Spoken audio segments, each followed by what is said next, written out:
The message: once you start heroin, you are hooked. Fishing hooks through people's cheeks, lines pulling them forward, tension, pain.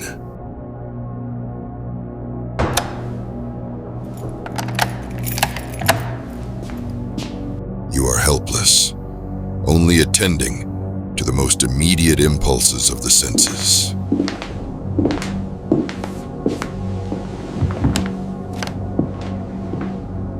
This is what their message conveys. You are in a trance-like state. This is a lie, and it's killing people. I'm a former prison doctor, and listen to what I have to say.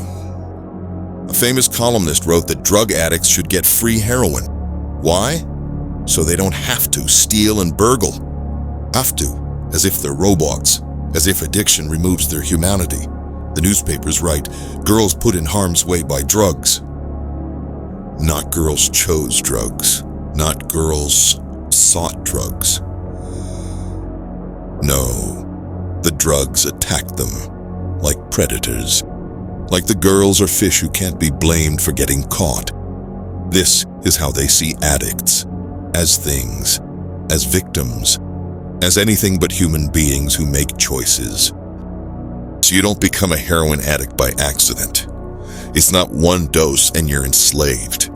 That's a fairy tale. It takes effort, determination, apprenticeship. You learn the equipment, the citric acid, the needles, the syringes, the ceremonial. Many addicts put more concentration into learning this than they ever put into schoolwork. And they do this in neighborhoods where everyone knows what heroin does, where everyone has seen addicts. They choose this life because it seems more interesting, more romantic, more full of incident than any other life available to them. The great myth, the cornerstone of the lie.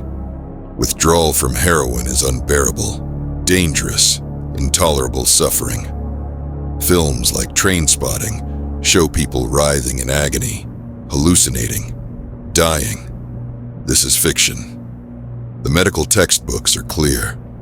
Withdrawal is time-limited and not life-threatening, can be easily controlled by reassurance and personal attention. No pharmacotherapy needed. The acute withdrawal syndrome generally subsides on the second or third heroin-free day. Although uncomfortable, it does not pose a medical risk. Withdrawal from heroin lasts 2 or 3 days. At worst, it's like a mild virus. No one dies from it. The suffering is anticipation. An Austrian experiment proved something remarkable. Addicts reported maximum suffering before they even missed their first dose. Their suffering had nothing to do with what was actually happening in their bodies. It was what they expected to happen. Other experiments from the 1930s showed that addicts couldn't tell the difference between injections of morphine and water if you lied to them about which was which. Who created the suffering?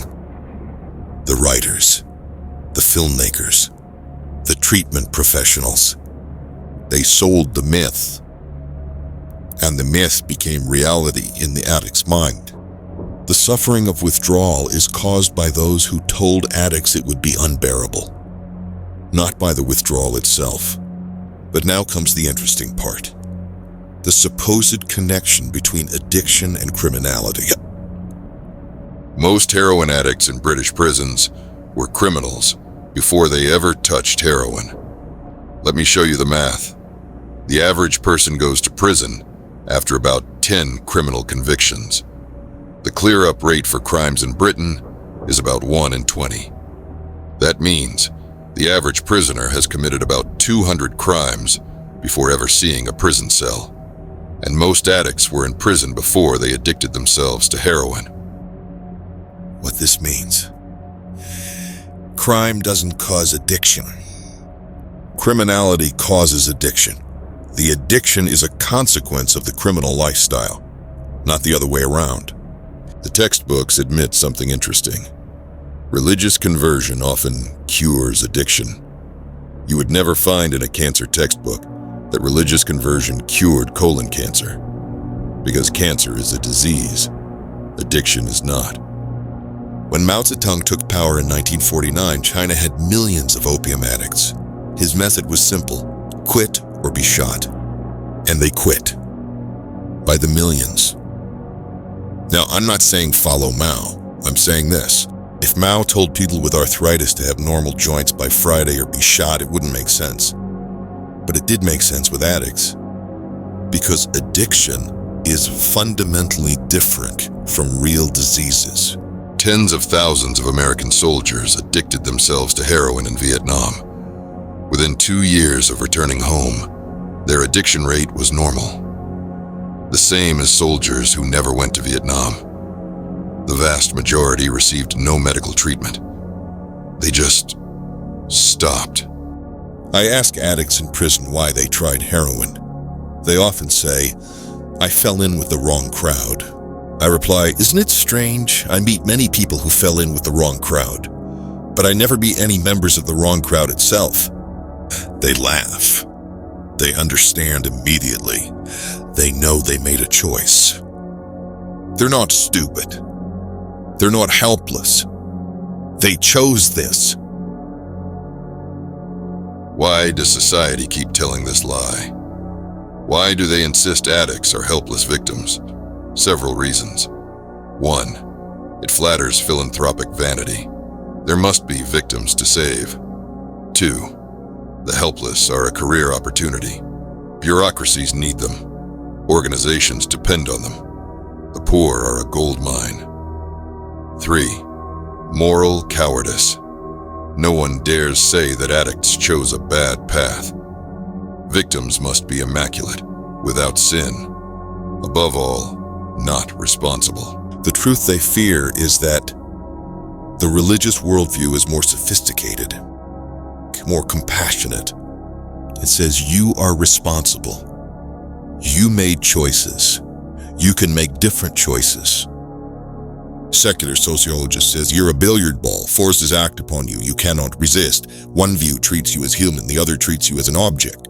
Addiction is about meaning, not physiology. These young people live in a wasteland. Spiritual, cultural, physical. Heroin gives them something. Not happiness, but incident, drama, purpose of a kind.